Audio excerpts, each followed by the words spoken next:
Welcome, everyone. Thank you for joining us for today's webinar. Welcome back to Guest Indonesia Digital Series, which is a series of activities from Guest Indonesia 2020 event.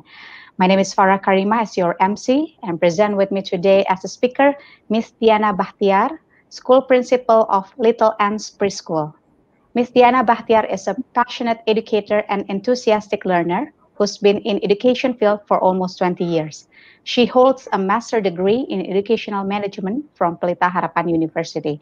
Her passion in bringing changes in Indonesia education system is aligned with her love in teaching and sharing knowledge about education to teachers in her training and workshop.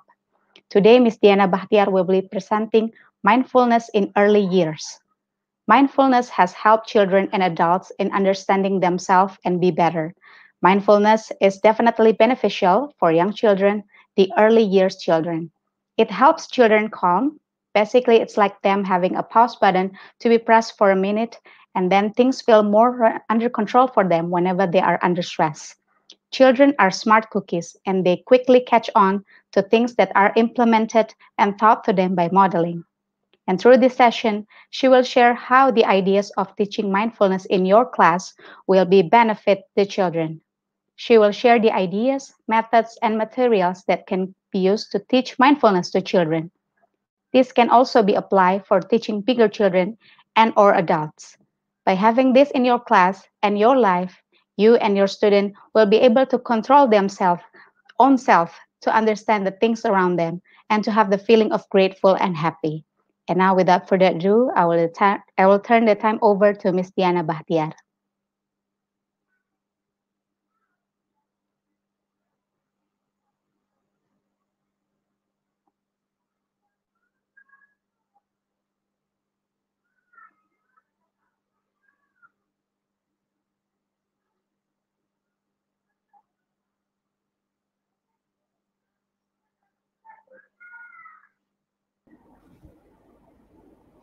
Okay, thank you, Farah, for letting me joining these sessions. So, everybody, my name is Diana, and as Farah has spoken, I have been like in the education field for almost like 20 years. And for the last 13 years, I've been dealing with early childhood educations. And in the recent years of I've been working with the children of early years, I found a very majority things that is happening right now when the children are changing the pattern of their learning, also adapting quickly, especially with the situations right now in the pandemic. So I'm bringing a topic of mindfulness today, and let me share to you of the slide first. All right, so we have heard mindfulness in recent discussions and conversations. It becomes a buzz right now, especially during these pandemic situations. Most institutions highlight the benefits and the effects in helping children, adults, and elderlies. Many people think mindfulness is like sitting on a cushion alone in the room with their eyes closed. Well, yes, sitting with your eyes closed has benefits because it allows you to stay focused. But mindfulness is not only about that, it can go beyond that. Through my talk today, I will share how the ideas of teaching mindfulness in your class will benefit your students, especially young children. I will share the ideas, methods, and materials that can be used to teach mindfulness to children. Well, this can also be applied for teaching bigger kids or maybe adults. And by having this in your class and your life, you and your students will be able to control their own selves. And they can understand the things around them. And after that, they have the feeling of grateful and happy. So, what is mindfulness? Simply to say, I would take the definitions of it from Afzal in his book of Mindfulness for Children. He says that it is the act of paying attention to our direct experience as it unfolds in the present moment and without judgment.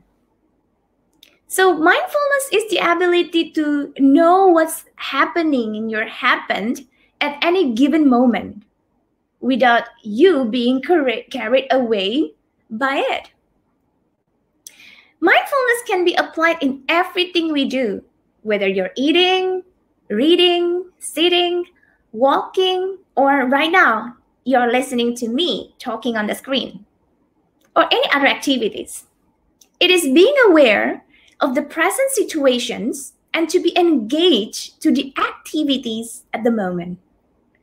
Many research have concluded that mindfulness has helped children and adults in understanding themselves and be better. It is definitely beneficial for young children. It helps children stay calm. Well, basically, it's like, having a pause button for them. So we can press it, they can press it on their own for a minute, and then things are far more under control for them whenever they are under stress. So can you imagine how useful it can be if it's really understood by teachers and used in the classroom? So before we go deeper, let's understand few concepts about mindfulness. So the first one is the present moment. This means now.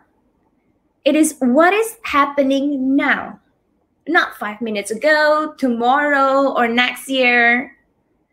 We always practice mindfulness in the present moment because anything we ever do is in the present moment. So our minds are so wonderful that we can time travel back into the past or far into the future. But when we practice mindfulness, we practice being in the present moment, which is the only moment that we can ever really be in. And we can come to see life as a string of moments unfolding one after the other. Mindfulness can help you better understand how you feel and what you're experiencing. So it is about being aware of the present moment instead of worrying and relaying the past and the future. The second one will be without judgment. So as we start to become aware of our thoughts, we begin to notice how much judgment we hold in our heads. Like when you're listening to this speaking, maybe you have a lot of judgments of the sentences of all the theories that I'm mentioning in here. We judge ourselves, others, or even the thing in front of us. See? However, through mindfulness, we become aware of this judgment, aware of the filter, and we can start to see things as they actually are. If we can allow judgment to fall away, then we can replace it with kindness. The next one is direct experience. We can pay attention to our inner experience, which is something going on inside us. It's maybe our emotions, our body sensations, and maybe our thoughts in our brain. It's also an experience which is outer experience, which is something that is going on in the world around us. So it's like what we hear, what we see, and what we smell. And the last one is paying attention. Paying attention is like using a muscles. You understand that muscles to be able to build up, it needs practice. So if you're aware that your mind has drifted off, then you have to go back and pay attention. So the act of noticing and returning to your points of focus through your sense is mindfulness. Coming back to the here and now through our senses or through our awareness of the breath helps us to be aware of our experience moment by moment. So like it is a muscles, the more you flex these muscles, the stronger it gets and the easier it becomes to practice the next time.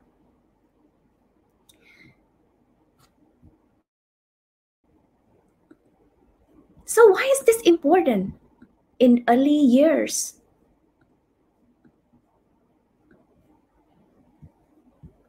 So first, mindfulness brings curiosity and awareness to children. You might be surprised on what children can learn if they are curious and aware of the things around them. Wow, they will ask a lot of questions. They will want to do many things to find answers, and they even dare to try new and challenging things. This is very important in early years because we kind of like digging inside what is inside the child. The second one, it is children need pay attention on purpose or a goal. But of course, it should be done with a little friendliness. Well, schools right now, especially with challenging situations right now, the kids are being asked to stay focused for quite so long in front of the screen. But they don't understand what's the purpose or what's the goal. And sometimes they're being forced to do that. We would like that not happen to children so they can understand that doing something should have a purpose. And when you do something, there should be some kind of like kindness and should be something like with your own awareness to do that. Well, when the children understand that they need to pay attention on purpose or a goal, children focus on what is happening right now so that they are able to reach the goal and feel the purpose. But remember, we must highlight the kindness in the process of doing this. We don't want to push and force them to do this. So mindful awareness means also being aware, but with kindness. This is very important. It is about being engaged in everyday life, choosing to be nice to yourself and others in the present moment, and bringing an open awareness to all moments, whether those moments are pleasant, neutral, or maybe even unpleasant. So children should be and understand that there are kind of like moments and with different feelings. And they should do this and reflect it back with kindness. The next one is self-regulations. Mindfulness helps children to sit still, to be still, as children right now are learning how to self-regulate. Well, mindfulness is about slowing your body actually. But what for young children, it doesn't really matter if they're about sitting and staying still. That's not the point. It's okay for young children to walk and move around. However, they shall do the activities with deeper meaning and they understand what's the purpose. So we go back again to the pay attention on the purpose. We tell them, inform them the goal so they can go focus on what's happening in the moment, why they are doing this. But in here, young children, they're not being forced to always sit still or stand still. No, we don't do that, but we just want them to self-regulate when they should stand up, when they should sit down, or when they should stop. Mindfulness also helps for executive functionings. It is how to regulate their thoughts, emotions, and how it's go on to their actions. It also helps for the growth of the brain so they can decide what to do and what not to do. There are a lot of research that see the impact of mindfulness to children's academic and non-academic skills. Also in the impact to their behaviors, character, emotions, and other things that is in the development milestones of the children. There's so many other reasons why mindfulness is important in early years. But with these 5, it really gives us a good understanding of why should it be implemented in our classroom. So how does it apply in the classroom? Many teachers come and ask me, all right, so I understand mindfulness. Is it just like doing yoga? Well, before we go on to that, maybe we should understand first that when we apply in the classroom, we should understand about there is a quality of the attention. Because when we practice mindfulness, there are always many things in the present moment.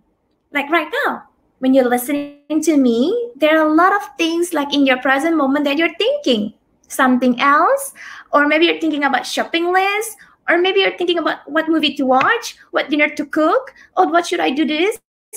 What did I have yesterday? Who called me? Who texted me? There's so many things. Well, children experience the same things. They might, right now, when you're talking to them, they might think like, oh, I think I want ice cream for my dinner. I want to watch this. I want to do this after that. So children experience the same things like us. They have many things in their heads. We can choose to pay attention. For example, what we are seeing, what we are feeling, and what we are thinking. The sensations of our breath and other bodily sensations. The main key alongside the objects of our attentions is the quality of our attentions. The next thing is anxiety versus kindness.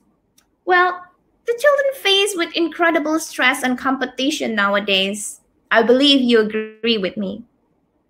And one thing that can help them overcome it is kindness.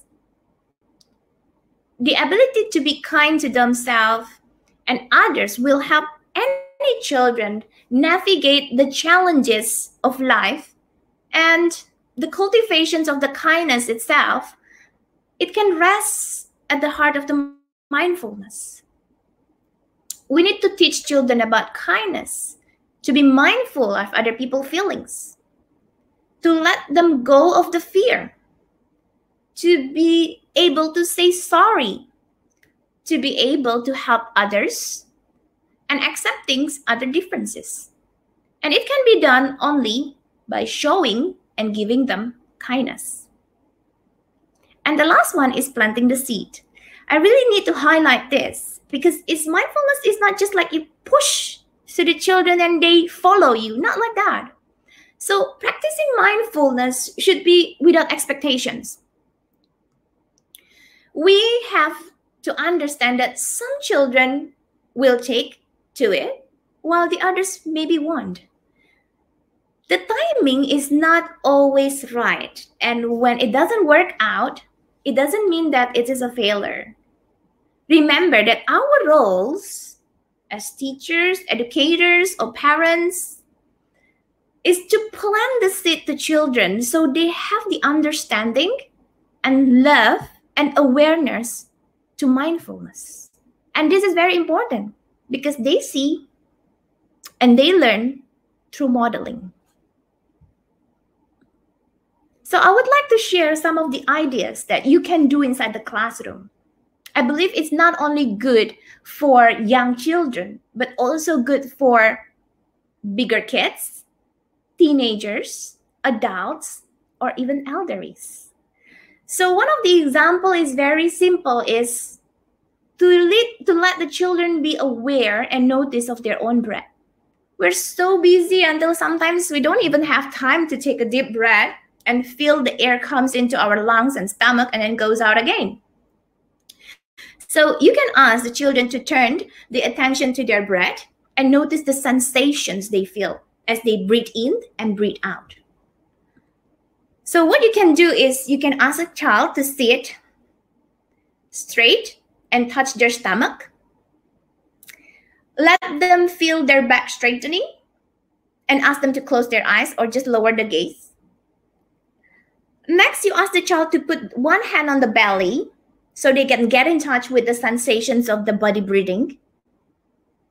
And we're going to ask the children to breathe in and breathe out as they can feel and notice their stomach rises as the air comes in and the air comes out. So this is what instruction that I usually do inside the classroom. I will ask them that, okay, let's breathe in, count 1, 2, and let it out. 3, 4, 5. So you can repeat this until the count of 20, and you see the result of them. And don't forget, after each activity, you go to the child, you go to the group of the children, and ask the children, how do they experience this?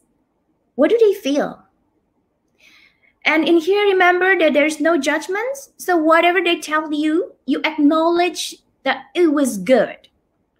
And you can notice that they're experienced as mindfulness. Some children might say that I didn't feel anything. I cannot breathe in. I'm losing my concentration counting. Then it's okay. You tell them to keep coming back to the breath, keep practicing, and they will much better the next time you do this activity. The next thing that I usually do in the classroom is just very simple. I get a bell.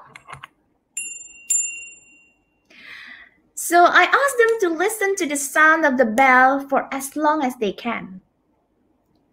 When they listen to it, they're usually very quiet and focus as they do this. And after the bell, then I explained what they were doing that was paying attention.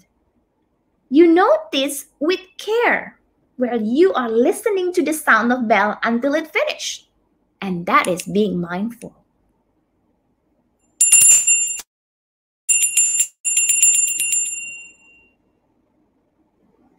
You will see how different each child give you response.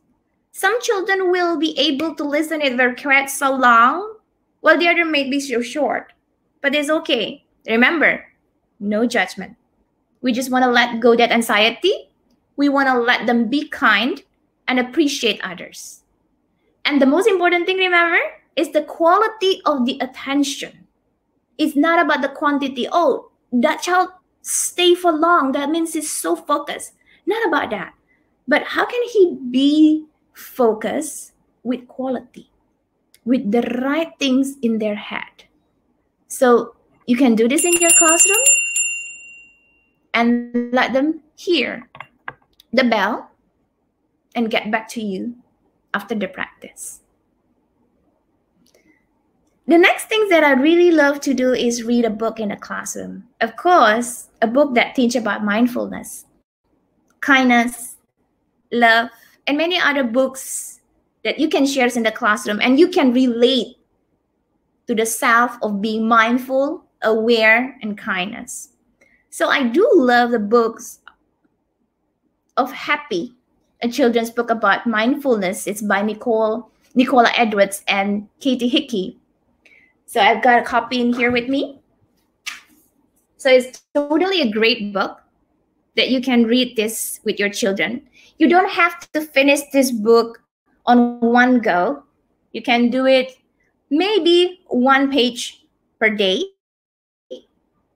Because in this book, it asks you to stay focused.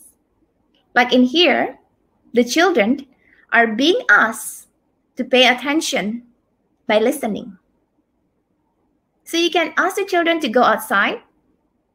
Ask the children to listen. Maybe they can listen to the sounds of the birds chirping. Maybe they can even listen to the sounds of the air, the moving of the tree, or maybe other sounds that is far away. You will be so surprised on how good the children be aware or noticing some sounds that even you can't notice. So this is what we call being mindful. And when we explain this to children, it is much easier because they do it with experience. The next activity that you can do, and it's good for you, is Flamingo Walking. It's a simple activity that you can do with your kids, children, because they do love moving their bodies. So we can ask the children to stand up like flamingo, but it's walking. It is not an easy thing to do. Even like adults of us, we need to really balance on our body. But the purpose is not actually just balancing your body. But we teach the kids that they have to notice the differences from the body parts of their head, body, and their feet whenever that they're moving, so they know there is a balance that they need to do, and they have to be mindful when they bring one leg up and they put the other leg to stand firm. Remember, because all activities have to be done without judgment, so we all encouraging the kids. We appreciate them for whatever that their feedbacks. We give them appreciations and we acknowledge them for their success.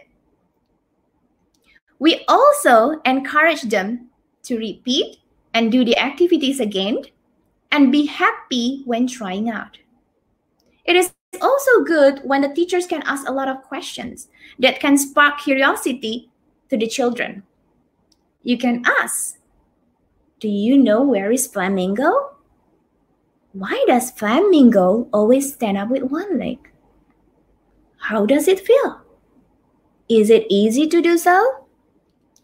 Things like that will bring them to questions of want to know more, and they are willing and they would like to try that together with you.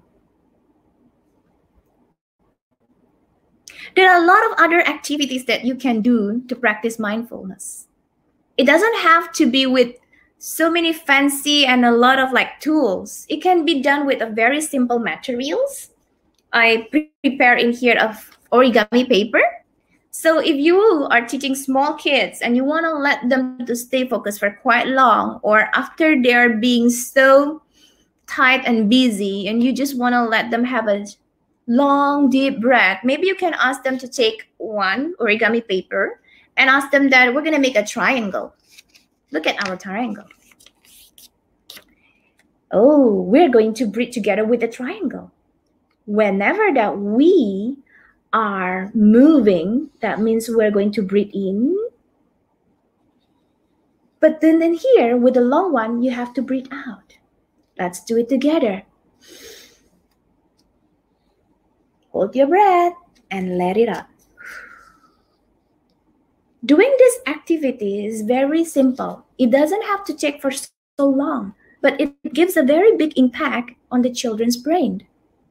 They get back to the full concentrations and focus. And I believe it's also useful for us adults.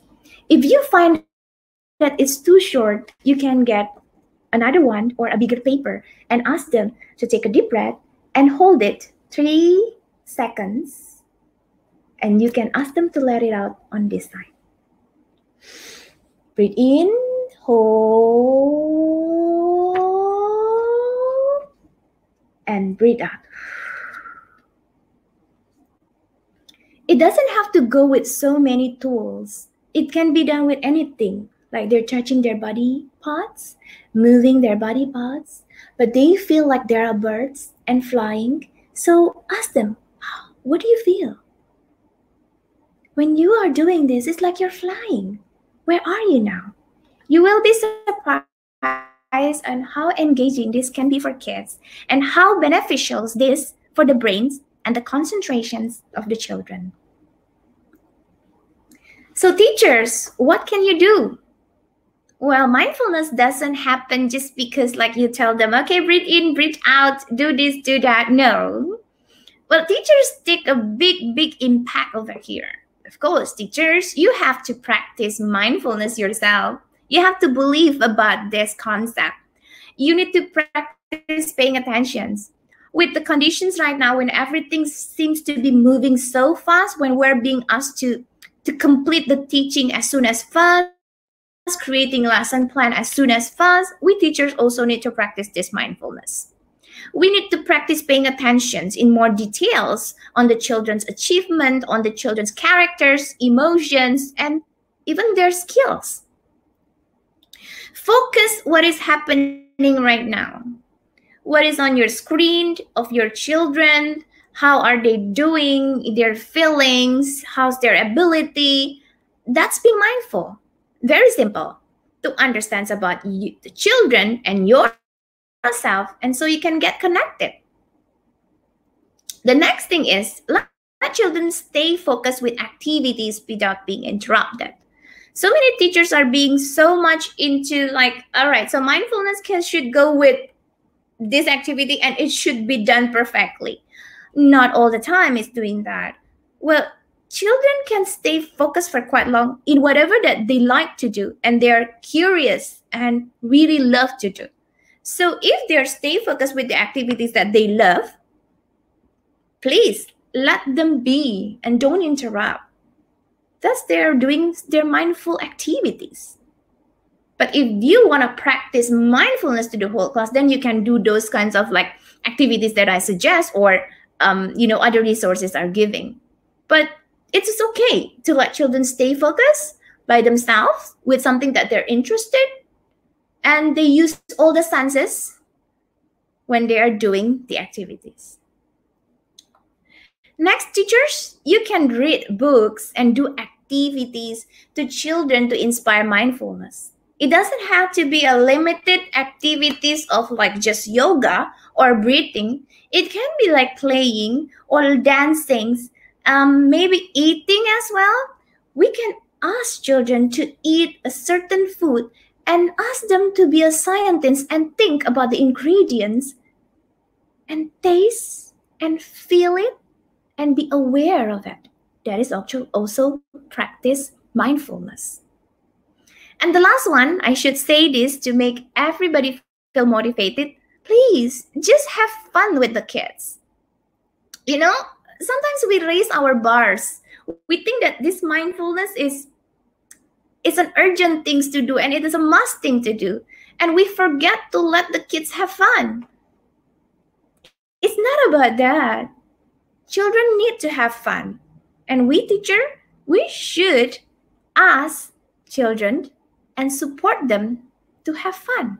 And you, teachers and parents, you also deserve to be fun with the kids. Do the activities together and be happy with them. So I would like to close my sessions today with a quote by Matthew Richard. He's a French writer and a Buddhist monk who has been called as the happiest man on earth. He says, understand that just as a bird needs 2 wings to fly, you must develop wisdom and compassion simultaneously. He suggests that we see mindfulness as 2 wings of a bird. One wing is a wisdom or awareness of our experience. The other wing is compassion or kindness, in which meaning like we respond to the experience in here. So both of these are needed for the bird to fly. So it's the same. Both are needed for mindfulness. As best as you can, keep in mind this image of the 2 wings of the bird in your head. So when you do and practice mindfulness, you are always happy and you can feel grateful. That's all from me. Thank you. I hope it inspires. Thank you very much, Ms. Diana Bachtiar. It was a pleasure to have you with us. We hope everyone have learned and enjoyed this amazing presentation. So this concludes the webinar. Thank you for joining us today, and we will see you at the next Guest Indonesia digital series. And to get the complete information, please contact us at marketing@tarsus.co.id and follow our conference streams for 2 days, 4 to 5 November 2020. Stay tuned and don't miss it.